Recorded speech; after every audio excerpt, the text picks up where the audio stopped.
Salut à tous et à toutes, donc c'est Squeezie, on se retrouve aujourd'hui pour ma nouvelle vidéo, donc une vidéo commentée de la démo de Crysis 2.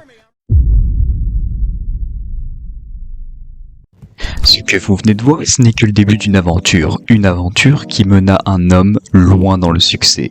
Son nom, Lucas Auchard, alias Squeezie, le numéro 1 actuel du YouTube francophone.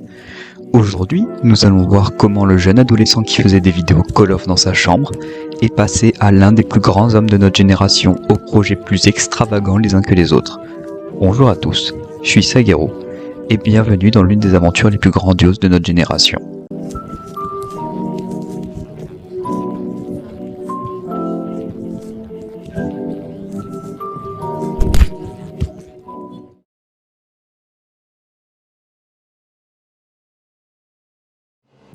Comme toute aventure, il y a un commencement, et celui-ci s'est déroulé de la manière la plus simple possible.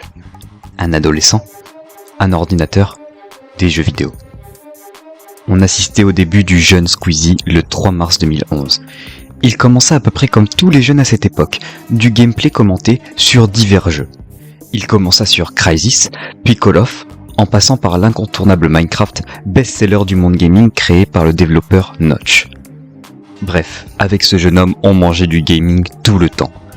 Le 28 avril 2011, après 12 vidéos sorties sur sa chaîne, il fit pour la première fois une vidéo facecam s'intitulant « Une vidéo surprise », une vidéo qui consistait simplement en quelques annonces pour le futur de sa chaîne YouTube.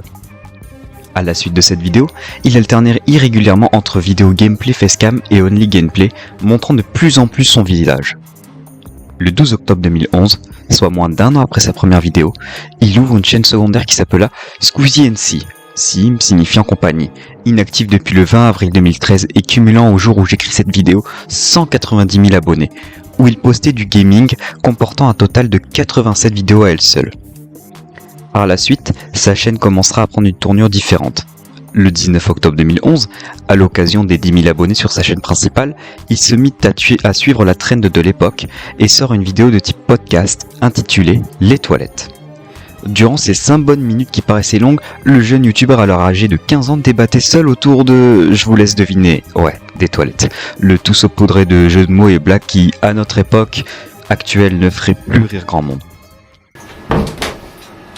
Ah, un bon petit caca, ça va me faire du bien. Il continua son ascension jusqu'au 11 mai 2012 où il atteignit le premier palier symbolique des 100 000 abonnés. Pour l'occasion, il sortit une vidéo s'appelant « La revanche des bits ». Oh, ne jugeons pas, à l'époque c'était la mode de rigoler sur ça. Le 10 juillet 2012, soit un peu plus d'un an après ses débuts, il se fait inviter pour la première fois dans une convention, la Japan Expo, la convention actuellement la plus grande de France car c'est en moyenne 250 000 visiteurs par jour attendus chaque année à l'heure actuelle. Il continua les vidéos gaming en masse, son contenu principal, tout en proposant des vidéos IRL, en commençant par exemple les Question Time, une FAQ hebdomadaire qu'il effectuait où il exécutait les défis donnés par ses abonnés, ou alors il répondait à des questions sur Twitter via le biais d'un tweet qu'il avait fait au préalable pour sa vidéo. Le 19 avril 2013, il fonde alors avec Cyprien, autre grand youtubeur et actuel numéro 2, la chaîne Cyprien Gaming, où il proposait du gameplay duo chaque semaine et parfois invitait des guests. Cette amitié donna lieu alors à leur présence lors de la Paris Games Week de 2013, le 4 novembre 2013 précisément, accueillant alors 245 000 visiteurs tout au long de l'événement. C'est d'ailleurs durant cet événement que le jeune homme atteindra son premier million d'abonnés, générant également par la suite la sortie d'une vidéo spéciale sur le sujet le 8 novembre 2013, soit 4 jours après la vidéo sur la convention. Oh, j'ai 1 million d'abonnés. Attendez. En fait, j'ai 1 million.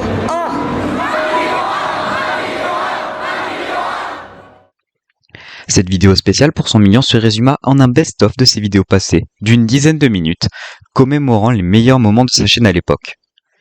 Quelques mois plus tard, le 8 avril 2014, il atteint les 2 millions d'abonnés et lance à l'occasion une campagne de dons pour des associations à but caritatif en faveur des enfants malades.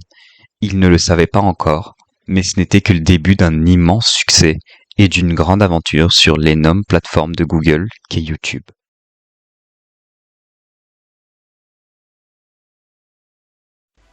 C'est alors qu'on se retrouve près de 2 ans après, tout d'abord en 2016, l'époque où les remixes étaient encore en date. Le 4 juin 2016 sort le très célèbre remix Ce Petit Côté Kawaii, un remix reprenant des extraits de vidéos de Squeezie, donnant à la fin un remix qui fut très populaire à l'époque, cumulant aujourd'hui près de 11 millions de vues. Ce petit côté kawaii.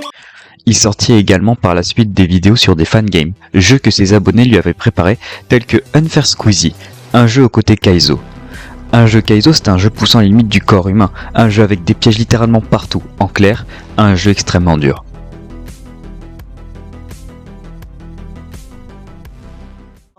Non. Non. Ah, je propose courage sinon parce que tout se pète sous mes pieds, c'est très désagréable. Hop, ok, fils de... Bah comment faut faire? C'est bon, lui il y a des pics, lui il reste pas longtemps, lui c'est... Ah ok, ah oui il va vraiment pas longtemps quoi.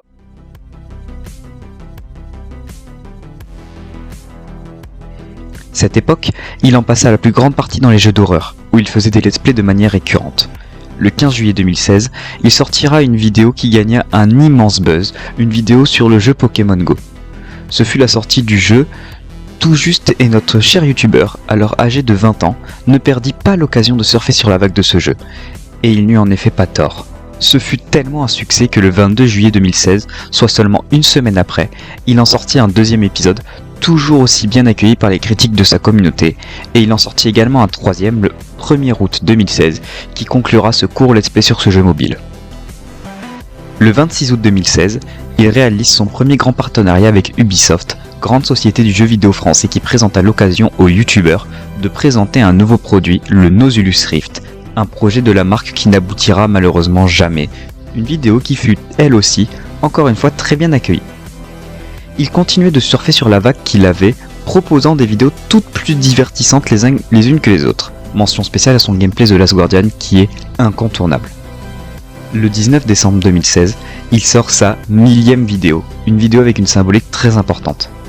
À première vue, on dirait du troll. Il s'amuse avec son décor pendant 12 minutes, sans lâcher un seul mot. Pourtant, il en montrait bien plus que ça. Il montrait par le biais de cette vidéo combien c'est dur de trouver l'inspiration chaque jour pour nous divertir.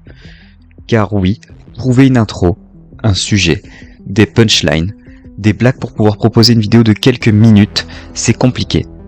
Derrière des vidéos d'une dizaine de minutes se cachent des heures et des heures de rush. C'est ce que Squeezie essayait de faire comprendre à cette époque. Le 8 mars 2016, il sort un gros projet co-créé avec Cyprien, la chaîne Twitch Le Stream, qui est fermée depuis le 31 mai 2023. Une web TV à but de news sur les jeux vidéo, comme pouvaient le faire à l'époque les forums tels que jeuxvideo.com. Cette chaîne proposait également de l'e-sport et était animée par divers animateurs connus dans le monde du streaming, tels que le streamer Hugo Délire, membre du groupe Cacabox fondé par Potatoes. Le 1er juillet 2017, il sort l'un de ses premiers clips de musique intitulé Placement de produit, en compagnie du youtubeur artiste Maxence, une musique où il dénonce la popularité des placements de produits sur la plateforme, car il y avait une énorme recrudescence des vidéos sponsorisées à l'époque. Énorme succès encore une fois, une musique très appréciée de tous, cumulant aujourd'hui quasiment 40 millions de vues. Des placements de produits parce que j'ai besoin de YouTube Money. Je fais des placements de produits mais ça déçoit mes abonnés. 2 semaines plus tard, il sortit une vidéo en compagnie du groupe d'artistes Big Flo et Oli, où ils composent une musique ensemble destinée pour la chaîne du youtubeur, le groupe de 3 devenant très vite de bons amis. Il se mit peu à peu à sortir beaucoup moins de gaming, sa chaîne se portant de plus en plus sur les vidéos IRL, telles que des vidéos react, sur des montages photos faits par les abonnés sur lui, ou encore la série de vidéos des objets étranges qu'il co-animait avec le duo McFly et Carlito qui gagnait également une énorme popularité actuellement sur YouTube francophone.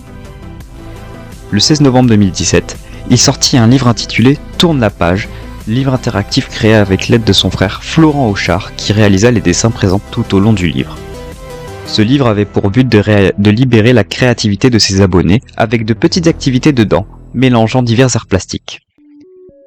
Le 19 février 2018, il va surfer sur la vague du jeu à succès Fortnite en sortant un clip nommé Top 1 en référence au classement final lors d'une victoire du jeu qui fut un immense succès dû à la popularité naissante du jeu auprès des jeunes. Faire top 1, sans l'aide d'aucun copain, sans la puissance d'un forain, ni le charisme d'un vilain. Le 14 avril 2018, il reçoit le Diamond Play Button, récompense délivrée au créateur pour ses 10 millions d'abonnés et également exprime un message de compassion envers sa communauté à travers une courte vidéo. Ce n'est que 2 jours plus tard que sa chaîne prendra la tournure qui l'a poussé vers le sommet. En effet, le 16 avril 2018, il sortira sa première vidéo thread horreur, une vidéo où il reprend des histoires qu'il raconte en vidéo de personnes ayant vécu des expériences traumatisantes, histoires qu'il aura pu retrouver sur Reddit ou sur Twitter. C'est un format qu'il sortit quasiment toutes les semaines à l'époque et qui continue d'aborder de temps en temps actuellement, et nous en reparlerons prochainement. C'est alors que le 20 février 2019, il annonce officiellement arrêter le gaming sur sa chaîne principale, au travers d'un clip au titre très explicite, « Le gaming, c'est fini ».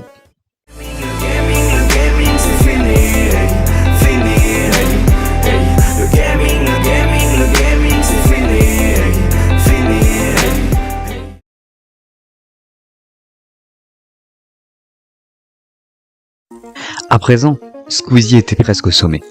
Il avait le format qu'il passionnait, la communauté derrière lui, mais il lui restait cette barrière infranchissable. Être le numéro 1. Le 13 mars 2019, il démarre un clash avec Cyprien, son ami et ancien numéro 1 de l'époque.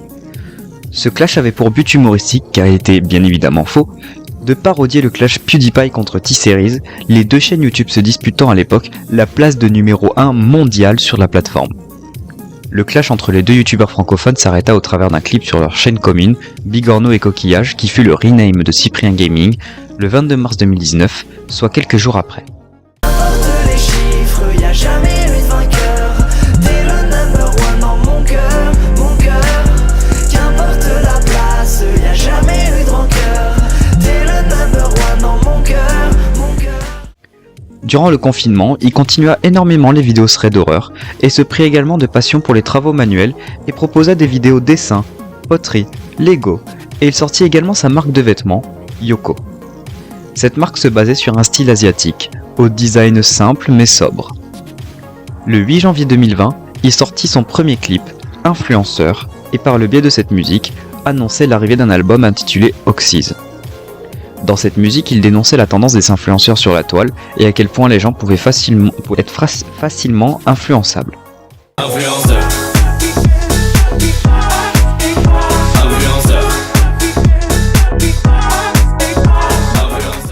Il continua à proposer des vidéos react à des Reddit et des threads d'horreur tout en proposant de temps à autre des vidéos en featuring avec d'autres youtubeurs francophones comme Joyka ou Maxence. Il fit étendre sa marque de vêtements et continua à sortir des musiques, jusqu'à la sortie du dit album, le 25 septembre 2020, proposant 14 titres, dont des featuring avec des artistes connus tels que le rappeur Gambi. Les vies sont sévères. Je laisse couler mes vis comme whisky Converse. Je veux plus jamais penser que c'était mieux avant, non. Il va commencer à également proposer de plus en plus de gros concepts IRL, tels que les threads d'horreur IRL, une immersion dans une histoire d'horreur, ou encore la très célèbre série de vidéos Qui est l'imposteur, une série de vidéos où il invite 2 guests et il passe des rounds devant 3 personnes, 2 exerçant un métier, et une autre se faisant passer pour une personne l'exerçant mais qui est en fait un proche de Squeezie, ou des autres membres des chercheurs, le but étant de couvrir son camarade. Plus le temps passait, plus il avait de moyens en sa possession. Tellement de moyens qu'il lança un projet qui le propulsa au sommet. 22 personnalités de YouTube, un gagnant, une course de Formule 4. Le nom ?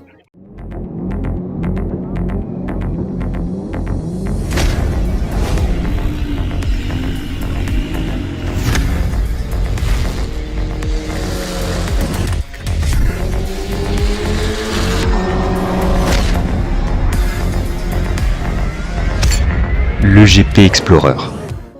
En créant cet événement, il déclencha une bombe. Ce fut 40 000 personnes sur place au Mans et plus d'1 million de spectateurs sur Twitch, brisant à l'époque le record mondial de viewers sur un stream Twitch. Les larmes sont réelles de Squeezie. C'est des mois de préparation déjà pour sa performance, mais des années de préparation pour le projet. Et c'est aujourd'hui qu'on va y arriver. Et l'année d'après, en septembre 2023, il réitéra l'opération et mit en place le GP Explorer 2 avec 24 youtubeurs cette fois-ci et 60 000 personnes sur place au Mans. Actuellement, Squeezie reste le numéro 1 francophone, avec pratiquement 19 millions d'abonnés sur YouTube, pour un total de 1500 vidéos, une carrière de 12 ans sur YouTube, et un palmarès déjà digne d'une légende d'Internet. S'il y a bien une leçon à retenir de cette histoire, c'est croyez en vos rêves, et faites tout pour les réaliser.